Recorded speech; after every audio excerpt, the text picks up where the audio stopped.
아무리 둘러보아도. 에레미야 4장 19절부터 31절. 에레미야는 슬픔의 예언자입니다.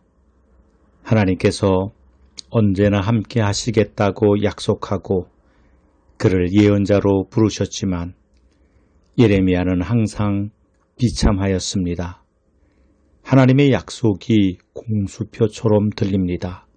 그는 때리면 맞았고 가두면 갇혔으며 나중에는 이집트까지 끌려가는 신세가 되었습니다.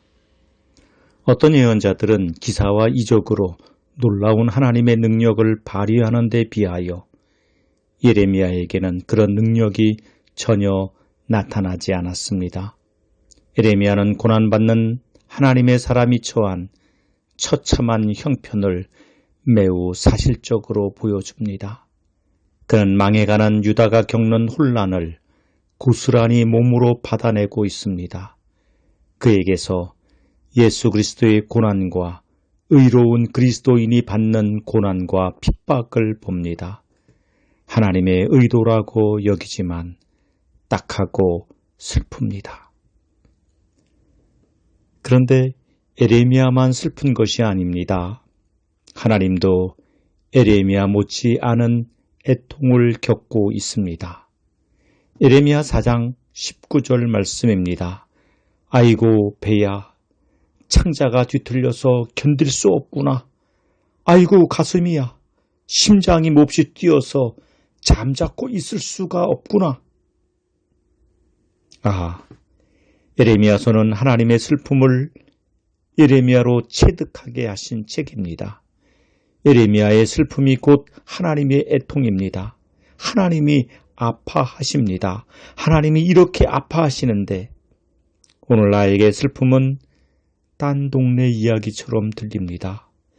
세속을 떠나 따로 살 수 없는 현실에서 도시 속 은둔자처럼 지내려고 노력하고는 있지만 여전히 저는 좋은 집에서 맛난 것 먹으면서 교인들의 존중을 한 몸에 받으면서 세상 부러울 것 없이 살고 있습니다.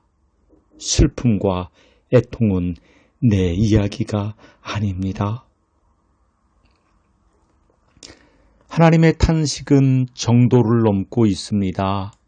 사람이 없다는 사실이 하나님께서 슬퍼하는 이유입니다. 아무리 둘러보아도 사람 하나 없고 성읍에는 주민이 한 사람도 없습니다. 도대체 사람들은 다 어디로 간 것일까요? 어디로 사라진 것은 아닙니다.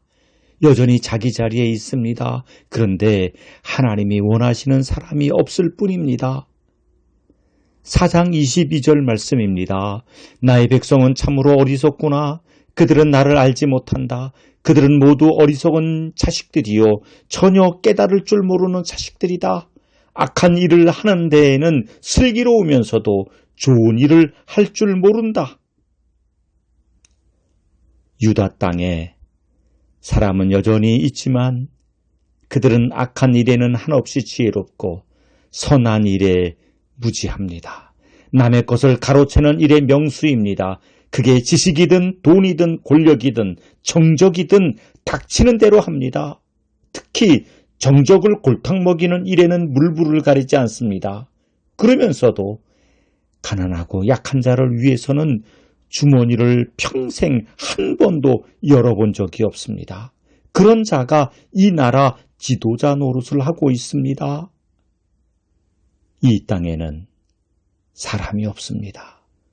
의식 있는 이들은 용기가 없거나 비겁하고 저들보다 덜 악한 이들은 저들이 파놓은 올무에 걸립니다. 사람이 없습니다. 하나님은 이 땅의 현실을 보시면서 아무리 둘러보아도 사람 하나 없다 한탄하십니다. 사람 하나 얻는 일이 우주를 얻는 일보다 귀한 일임을 깨닫습니다. 하나님은 마음을 바꾸지 않고 심판과 진노를 취소하지 않겠다고 다짐하십니다. 이 땅을 바라보는 저의 마음도 비통합니다. 저보다 더 아파하시는 하나님 생각에 몸둘 바를 모르겠습니다. 사람은 많은데 진리를 구하는 한 사람이 없어 세상이 절망합니다. 원하지 않은 일이 현실이 되는 시대에도 낙심하지 않고 주님만을 바라보는 하늘 백성 위에 주님의 다스림과 섭리가 함께 있기를 빕니다. 고난을 잊고 사는 저희에게 눈물의 예언자를 읽고 마음 한구석에 방치되어 있던 눈물 샘을 자극하게 하시니 감사합니다. 지금은 웃어야 할 때가 아니라 울어야 할 때입니다. 주님, 이 땅, 이 민족을 불쌍히 여겨 주십시오. 아멘.